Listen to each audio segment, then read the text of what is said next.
Hi, hello, and welcome to another episode of The War on China. Today, I am once again honored and really pleased to be joined again by Mr. Mario Cavolo. He has been in China for 21 years, has a beautiful Chinese family, and has written 3 books on China. He is a senior fellow at the Center for China and Globalization, and is constantly on Chinese media, giving his opinion, arguing his perspective, and he is heard. He is listened by the people who tune in. So again, it's a great honor, great pleasure to be with somebody of this caliber. Mario, how are you tonight? Fernando, I'm great. You're too nice. You talk too nice about me, but I appreciate it, and I thank you very much. Between the two of us, we are here in China 41 years. Mm-hmm. I'll tell you this for a couple of reasons. Friends, I want to say hi to all of you tonight. Listen to me. Listen to Fernando. You think we're playing games here? We got a big problem. You know what the problem is? It's the title of our new show. That's what the problem is. The War on China. We are living in unprecedented times. We really are living in an extreme time. I never imagined in my lifetime that I would see anything, live through, experience anything like what we're going through right now in this U.S.-driven, nasty, brutal, vicious, Cold War, which, God help us all if it gets hot. It's not going to get hot. Don't worry about that. But this is already brutal and vicious where it is right now. It's unbelievable. And I want to say this to you about this show. Okay, this show is not about friendly, calm, quiet, rational chit chat. Screw that. The stakes are too high. Okay, we are the experts, and we are angry, and we have a lot to talk about. Listen to what we have to say to you, because the standard is that all the time when we're talking to you, it's based not on, oh, let's have a happy chit chat, Mario and Fernando. Yeah, let's talk about China, blah, blah, blah. Rhetorical ideas and opinions. No. Everything that I'm talking to you about, and it's reflected in my conversations with Fernando as well, is based on what we know is evidently, observably, demonstrably true. Folks, Yes. if it's not evidently, observably, demonstrably true, you think I'm going to go on public all over the world and say it and and take a chance to let myself look like a fool? Fernando, you going to do that? No, we're not going to do that. We are No. here to undo the brainwashing that you have been subjected to for so long from your governments and mainstream media. And I include myself. Today, we're going to talk a topic that is extremely important, extremely relevant. And I'm going to share my change of perspective based on one of the topics that we're going to talk about. So the first topic today is China's incredible restraint. China's incredible restraint. We touched on this on the last episode when we were talking about the Hong Kong situation, but today we're going to go back a little bit more.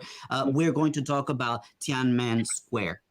There you go. This is one of the topics that I was always told, oh, don't talk on your YouTube channel about this because you're going to get in trouble. But we're going to talk about that. I made a video a few months ago, well, probably more than a year ago, when I said, look, I was fed so much information about Tankman. I was fed so much information about Tiananmen. And when I came to China and I started to see how the media constantly lies about China and tells you stories that are not true, and we could go on lists. I mean, this is why this show is going to go on forever because there's so much to talk about.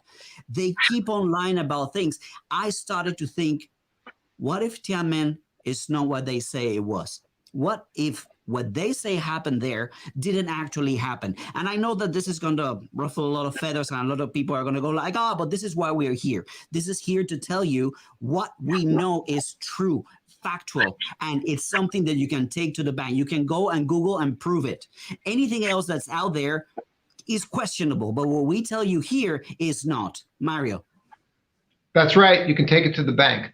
We were in the middle of that show, and our show, by the way, every show is limited to 30 minutes, which means we end up with a lot of threads that still need to go back and be revisited. Fernando, that's exactly what happened. We finished up the show at 30 minutes. Boom, we're done, and then we schedule another show. Right away afterwards, I said to myself, I know already what the next show has to be about. I'm going to go back and fill in the blanks on what we were discussing. And one of the things that came up that immediately popped into my mind was what you said. So I'm jumping. This show begins with what you had said, as you just noted. And this is where I wanted to start. This idea of the tremendous restraint that the Chinese government shows. And I thought, wait a minute, well, what is he talking about? And you were talking specifically about Hong Kong 2019 protests. I said, yeah, but there's more. Hey, there's always more, come on, right? So I want to go back to there's more, right? And I want to go back to this understanding that this is the opposite. China today is the opposite of what Europe was and what America is. Europe for 7 centuries, went out and expanded across the world it was a imperialistic colonization and hegemony of the world, and it was violent. It was violent. It was rooted in death and wars and murder and massacre, and that's what the nature of it was, period. That's what's in the historical record, okay? And they tried to make it sound a little bit nicer when I was in history class in Catholic school in Yonkers, New York in 1977. But look, it wasn't nice at all, and we know that, okay?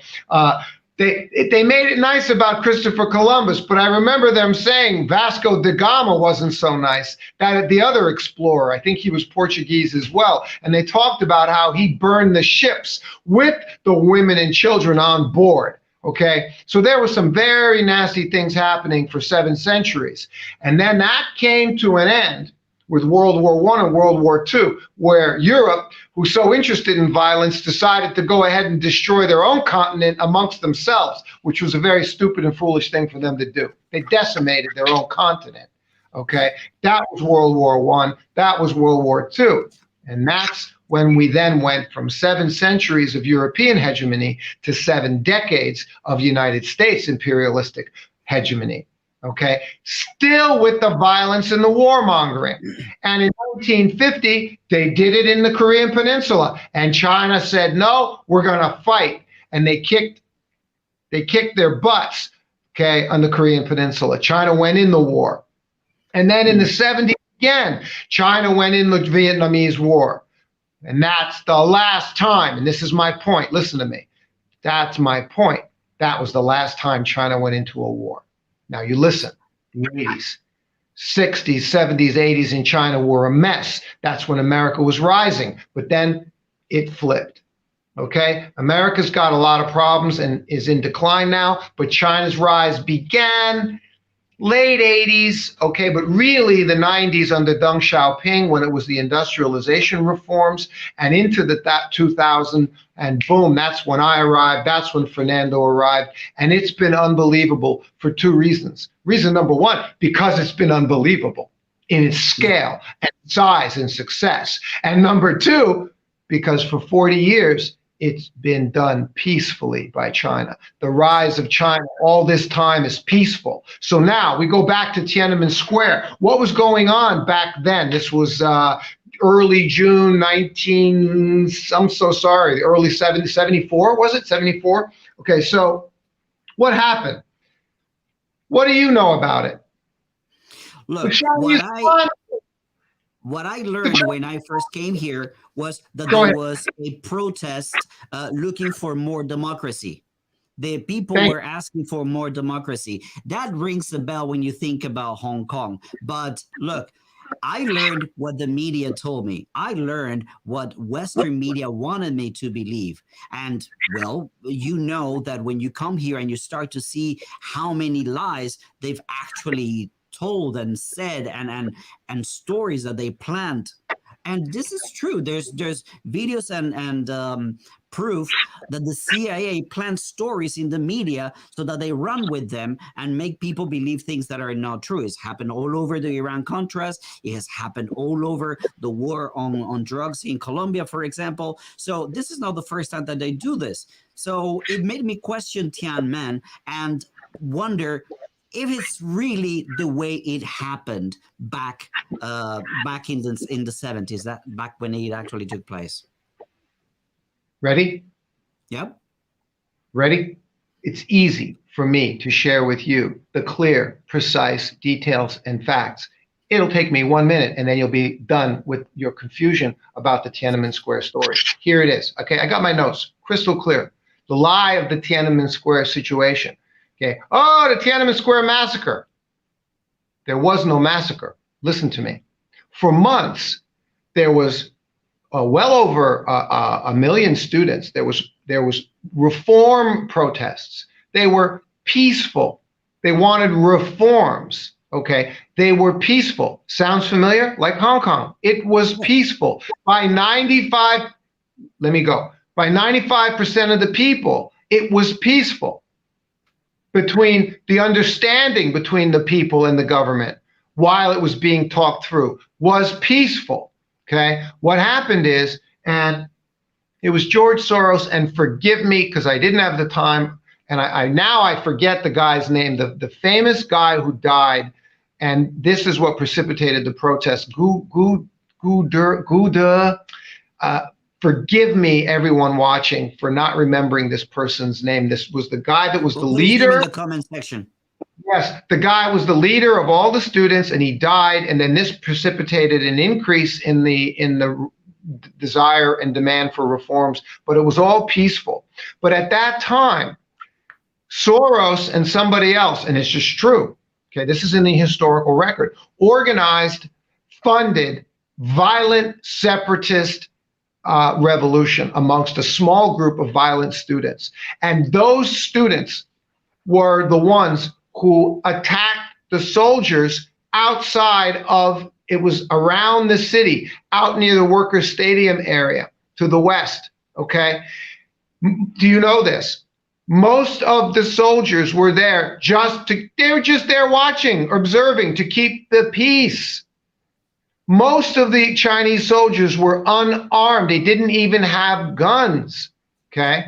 And what happened? These violent, funded, separatist student protesters lit a bus full of soldiers, lit it on fire and burned them to death, and was hanging them. This was not the soldiers' violence. This was the specific student violence. Folks, it was an attempted coup. Can you imagine? It was an attempted coup from the inside, funded by Western forces. Sound familiar? Sounds familiar. You've heard it so many times in Africa. You heard it so many times in Latin America. Guyana, Daniel Dumbra was talking about how they did it over there. It's the plot. Basically, it is the beginning of color revolutions. You insert a few people that are going to cause chaos. Correct. And is going to, increase the violence. And as you mentioned also in the previous video, which is really important, they want to instigate a response. They want to punch the thorn on the side so that there is an aggressive response, and then they're like, oh, you see, and now we can go in and find justification for invading or bombing or ransacking, whatever they do. That's the original BRI, right? Bomb, ransack, and invade. Yeah, there you go. Bomb, ransack, and invade. So now I'm telling you the last piece to the information so that you know that what you're being told is crystal clear, accurate, and correct. The Chinese and Western records of what happened that day match. No way, Mario. No way. The Chinese, right. The Chinese and Western records of what happened that day match. There is official government report available online all the time in the Chinese government websites. We can even find that link and put it up. Okay. By the way, anything I reference is somewhere in my Twitter feed, so you can find it there. It might be down a ways, but it's there. The official record was that 180 to 200 or so people were killed. I repeat, 180 to 200 or so people were killed. The official record is this, that Ken Roth, CBS News reporter on the ground in Tiananmen Square, then, that time, that day, those days, said clearly, I was there. I didn't see any students get massacred in Tiananmen Square. It didn't happen. That's Ken Roth. Graham Earnshaw, another well-known writer and journalist who's still in China, okay, said the same thing. I was there, and what I watched was the students and the soldiers were negotiating and talking and discussing so that the students could leave the square at the end on the last day. And at 6 o'clock in the morning, and the students cleared the square. Do you hear what I just said? The students left. They cleared the square. It's very clear. It's very simple. And finally, because I got to tell you this very, very clearly, because this goes right to the State Department of the United States of America. The United States ambassador to China, that guy who was there, Ambassador James Tilley, who was there, filed his report back to the United States State Department saying the exact same thing. There was no massacre at Tiananmen Square. There was no massacre. There was no student massacre. So now the facts are very, very clear. Top world international journalists stated it. The United States ambassador to China stated it and informed the State Department. So you explain to me what I'm about to tell you. The following. Explain this. You ready? Blinken, Secretary of State Blinken, he got on the TV and made another State Department official declaration. We mourn the thousands of students massacred at Tiananmen Square. Oh, the bad Chinese. Is Secretary of State Blinken like not in the loop? Was Secretary of State Blinken not aware of everything I just told you? Was Secretary of State Blinken of the State Department and Mike Pompeo previously and every other presidency previously not aware of the fact that the U.S. ambassador to China, Ambassador James Tilley's report was not that at all? Do they not know the exact truth? So you tell me why publicly Secretary of State Blinken would do that. Everybody watching, do me a favor, okay? Say, Mario Cavolo, Twitter handle, Mario Cavolo, who wrote these books on China, Mario Cavolo, whose mother-in-law doesn't speak a wink of English and who lives in China. He's calling you out, Blinken, calling you out. You lied. You said, oh, thousands of students massacred in Tiananmen Square, when you know from your own U.S. ambassador to China's report on Tiananmen Square and the mainstream media reports that that's a lie, that that's not true. You're an American. You're a shame. You're a disgrace to America. That's who you are. That's what you are. And Pompeo previous, you're no better. Now I'm done with this. And Fernando, topic number 2 is the same thing again and again, and that's what you brought up, the Hong Kong 2019 situation. Same story. Go. And I lived it here very up close because I live 30 minutes from Hong Kong. Look, when things started with their umbrella protests, trying to reject a little bit what China was trying to do, because when Hong Kong went back to China, it was a 50-year transition. Now, here's a question to you, the viewer. Do you think that everything is going to change at midnight in 2047? Do you think that it's just going to be a switch and boom, everything is going to change? No, it's a transition because things happen gradually. Let me give you an example of how things happen gradually. You had, for example, here in my city, Dongguan, you would take a train in Changping and you would present your passport and leave China. Get on the train, get all the way to Kowloon Tong in Hong Kong, and over there, enter Hong Kong. That was revolutionary because before that, you couldn't do that. You have to actually cross the border in Shenzhen and do passport, and you were in Hong Kong. Now you could actually exit China in a city, in the mainland, ride your train and enter Hong Kong in another place. You know what happened about 2-3 years ago? Well, they opened an immigration office in Kowloon. So basically, you go today to Humen, get a ticket. In 30 minutes, you're in Hong Kong, and you exit China. in Hong Kong and you enter Hong Kong in China.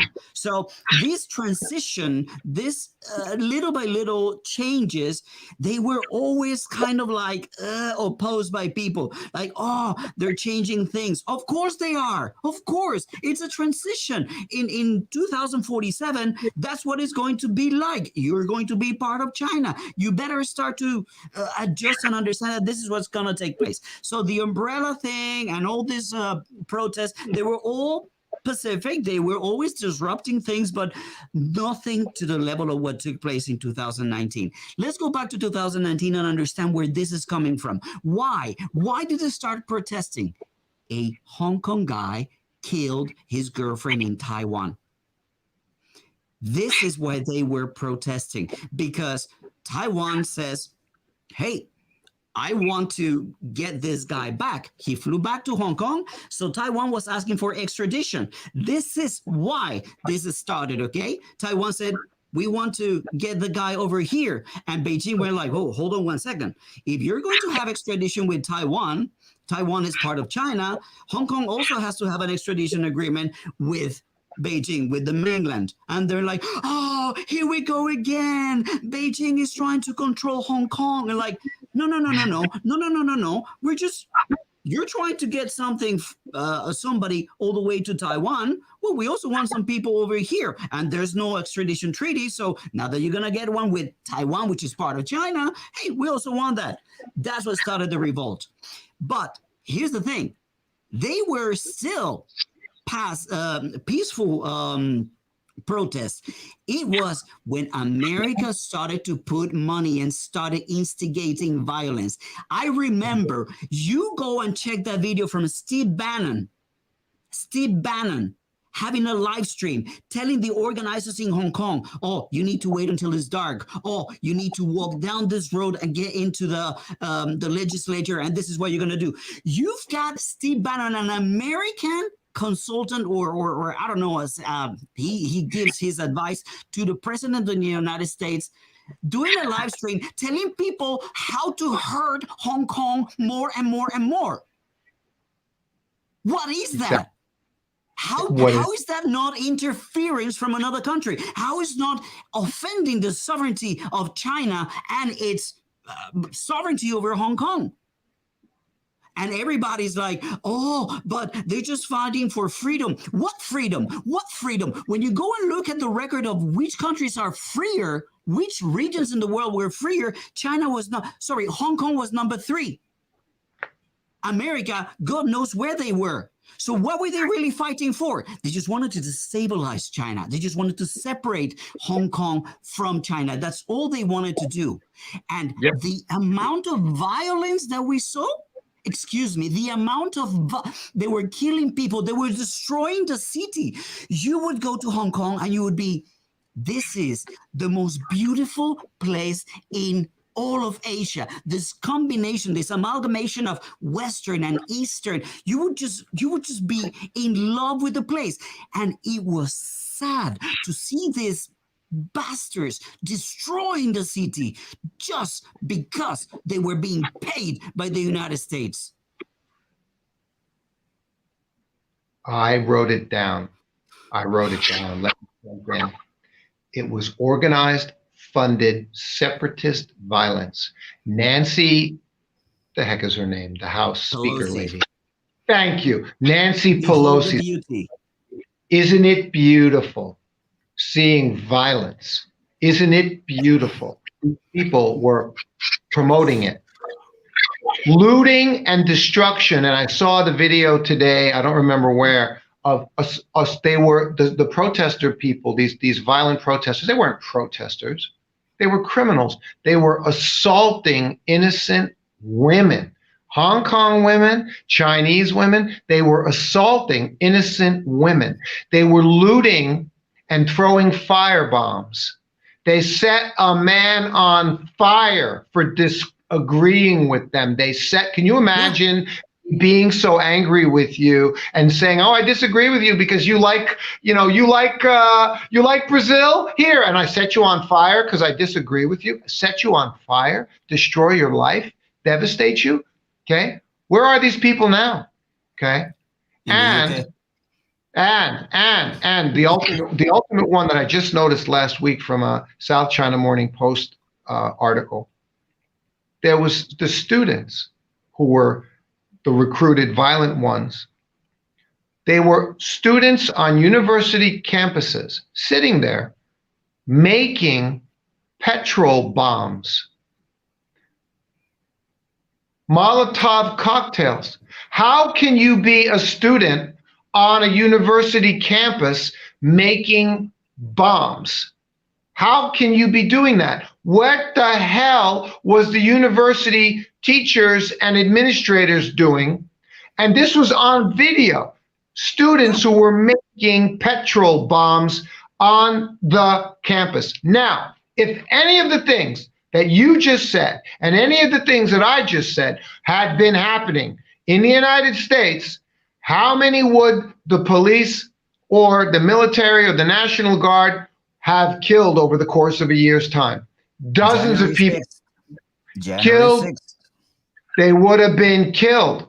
Many people have been killed during such violence. This violence took place. This planned, organized violence took place in Hong Kong over the course of a year. And during that time, and we drive the point home that Fernando brought up of the incredible restraint of the Chinese authorities that are supposedly too authoritarian, the Hong Kong police didn't kill one single person the entire time. I have to jump in with something. Just a few days ago, one of these people, one of these disgruntled people, stabbed a policeman on the back, turned around, and stabbed himself in the heart by killing himself automatically. Terrorism. This is wacko terrorism. Hold on one second. This is what is taking place now all over Europe. All over the UK, people are making this man a hero. People are making this man a martyr. People are making this man an example. They're bringing children to the place where this guy tried to kill a police officer. Where are the values? What are these people thinking? And look, they bring in flowers, they lighting candles, and the police has to be there, right? Looking at them like, who's going to attack me next? Who's going to attack me? Because obviously they are actually supporting the guy who attacked us. But since they're not violent right now, I can't do anything. But just that picture, Mario, just that picture. And I want you guys viewing this to understand. If a person tries to kill a police officer in America, would you accept people defending that person? Would you? Blue lives don't matter anymore then?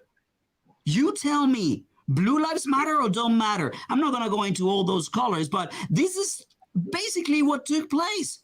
And there's protests in UK, there's protests all over Europe trying to defend this person. Oh, the China, the Hong Kong that once existed no longer is. Yeah, because you rats, you cockroaches left Hong Kong. And on exactly that point, okay, they say to you, see, China ruined Hong Kong. Here's the proof. Thousands of people are leaving Hong Kong. Excuse me. Listen to the lie. Don't, I like to take the time, teach you how you're being lied to, okay? They take a small sample and try to make it seem like that's the majority, okay? Thousands of people are leaving Hong Kong, and that's because the Chinese government ruined it. Now, listen to me. If thousands of people are leaving Hong Kong, that means 9 million Hong Kong people aren't. Remember that. It's not the people that are leaving, number one. Number two, let's go back and talk about this, okay? My parents left New York. New York is, and Manhattan is the greatest place in all of New York, in all of America, and all of New York, Manhattan. But it's not what it used to be, and lots of people have moved away. Thousands of people have moved away from New York, okay? And that happened back in the 70s too, okay? And lots of people are moving away from California, and lots of people are moving away from Italy. Is that because you're blaming the government? Uh-huh. No, You see how they suck you in, and they take two things and create them as being associated with one another when they're not associated with one another. Thousands of people are leaving Shanghai every year. So what? It doesn't mean anything. So don't let them deceive you with this lie, which leads me to, if you let me, Fernando, the next one, which is the same thing with the Uyghurs in Xinjiang. Don't believe the lie. And here's the lie. You read this from these separatist Uyghur people who try to tell you that Chinese government is ruining Xinjiang and ruining life for the Uyghurs there, which is nonsense. Okay, and here's what they say to you, and here's how they lie to you, and you believe it. Okay, they say, I was arrested, detained, harassed, abused, whatever, only because I was Uyghur. Because I was Uyghur. Really? So you see, I ask again. There's 12 million Uyghurs in Xinjiang. They're all walking around free. None of them are detained, harassed, or arrested because they're Uyghur. They're all free and having a nice life. So you see how you let yourself get deceived? Someone says, oh, because they detained me because I was a Uyghur. No, they didn't. Because if that was true, which is what Hitler did, he took people, he detained them, and then he gassed them and killed them because they were Jews. Am I wrong? No. You see? You see? You see, so there's 12 million Uyghurs out free. 99.999% of them are out free. No one's being detained. Now, how do we know this? Because you're free to go to Xinjiang. And here's the portion of our show where we got 2 minutes and then we're done, Fernando. I'm interviewing you. You were in Xinjiang. You were there recently. Anyone can go. What did you see? Tell us about it. I want to hear from you. You were there. Tell people the damn truth and put these lies to bed, and the show's a wrap tonight. Go. You know why we're angry? Because people freaking lie about things. There was a video put by a very popular YouTuber who used to live here and couldn't make it in China and had to leave the country with his tail between his legs, saying that I was paid and sponsored to go to Xinjiang. I wasn't. Look at my face. I wasn't. I went by myself. Anybody in the comment section, anybody coming to my channel to say that I was paid or sponsored or guided, you're getting banned because you do not come to my comment section, call me a liar, and remain in my comment section. I went by myself with somebody who's probably watching right now, Noel. We bought tickets, we booked hotels, and we took a COVID test, and we went and we shot videos. That's exactly what we did. So, first lie, I did not get paid to go. I actually said a signed affidavit, a statement on my video saying that that was not the case. And these people, they're making videos saying that I did. Oh, I smell legal suits coming. Next question, Mario. There is no next question. We're done for tonight, Fernando. We're going to continue this conversation in our next show. Everybody, we're the experts.